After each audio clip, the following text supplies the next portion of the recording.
ವಯೋಸಹಜ ಆರೋಗ್ಯ ಸಮಸ್ಯೆಯಿಂದ ಮಾಜಿ ಪ್ರಧಾನಿ ಎಚ್.ಡಿ. ದೇವೇಗೌಡರು ಚಿಕಿತ್ಸೆಗೆ ಅಂತ ಆಸ್ಪತ್ರೆಗೆ ದಾಖಲಾಗಿದ್ದಾರೆ. ಇದೀಗ ದೇವೇಗೌಡರ ಆರೋಗ್ಯ ಚೇತರಿಕೆ ಕಂಡಿದೆ. ಹೀಗಾಗಿ ಅವರನ್ನು ವಾರ್ಡ್ಗೆ ಸ್ಥಳಾಂತರ ಮಾಡಲಾಗಿದೆ. ಇನ್ನು ಮಾಜಿ ಪ್ರಧಾನಿಗಳ ಆರೋಗ್ಯ ವಿಚಾರಿಸಲು ಇವತ್ತು ಬಿಜೆಪಿ ಹಾಗೂ ಜೆಡಿಎಸ್ ನಾಯಕರು ಮಣಿಪಾಲ್ ಆಸ್ಪತ್ರೆಗೆ ಭೇಟಿಯನ್ನು ಕೊಟ್ಟಿದ್ದಾರೆ. ಕೇಂದ್ರ ಸಚಿವ ಪ್ರಹ್ಲಾದ್ ಜೋಶಿ, ಸಂಸದ ಬಸವರಾಜ ಬೊಮ್ಮಾಯಿ ಮತ್ತು ಜೆಡಿಎಸ್ ಶಾಸಕ ಶರಣಗೌಡ ಕಂದಕೂರ್ ಅವರು ದೇವೇಗೌಡರ ಆರೋಗ್ಯವನ್ನು ವಿಚಾರಿಸಿದರು. ಅಲ್ಲದೆ ಸಂಸದ ಗೋವಿಂದ ಕಾರಜೋಳ ಸಹ ಮಣ್ಣಿನ ಮಗನ ಕುಶಲೋಪರಿಯನ್ನು ವಿಚಾರಿಸಿದರು. ಬೇಗ ಗುಣಮುಖರಾಗುವಂತೆ ನಾಯಕರು ಆಶಿಸಿದರು.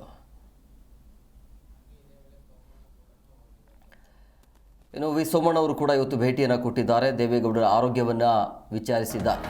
ಕೇಂದ್ರ ಸಚಿವರಾಗಿರುವಂಥ ಜೋಶಿ, ಸೋಮಣ್ಣ ಮತ್ತು ಸಂಸದರಾಗಿರುವಂಥ ಬೊಮ್ಮಾಯಿ, ಶರಣಗೌಡ ಕಂದಕೂರ್ ಅವರ ಆರೋಗ್ಯವನ್ನು ವಿಚಾರಿಸಿದ್ದಾರೆ. ಸದ್ಯಕ್ಕೆ ಯಾವುದೇ ರೀತಿಯ ಸಮಸ್ಯೆ ಇಲ್ಲ. ಆರಂಭದಲ್ಲಿ ಆರೋಗ್ಯದಲ್ಲಿ ಏರುಪೇರಾಗಿರುವಂಥ ಹಿನ್ನೆಲೆಯಲ್ಲಿ ಹಾಸ್ಪಿಟಲ್ಗೆ ಅಡ್ಮಿಟ್ ಆಗಿದ್ದರು. ಈಗ ಬೇರೆ ವಾರ್ಡ್ಗೆ ಶಿಫ್ಟ್ ಮಾಡಿರುವಂಥ ಹಿನ್ನೆಲೆಯಲ್ಲಿ ಮಣಿಪಾಲ್ ಆಸ್ಪತ್ರೆಯಲ್ಲಿ ಚಿಕಿತ್ಸೆಯನ್ನು ಪಡೀತಾ ಇದ್ದಾರೆ. ಹಂಗಾಗಿ ನಾಯಕರು ಎಲ್ಲರೂ ಭೇಟಿಯನ್ನು ಕೊಟ್ಟಿದ್ದಾರೆ.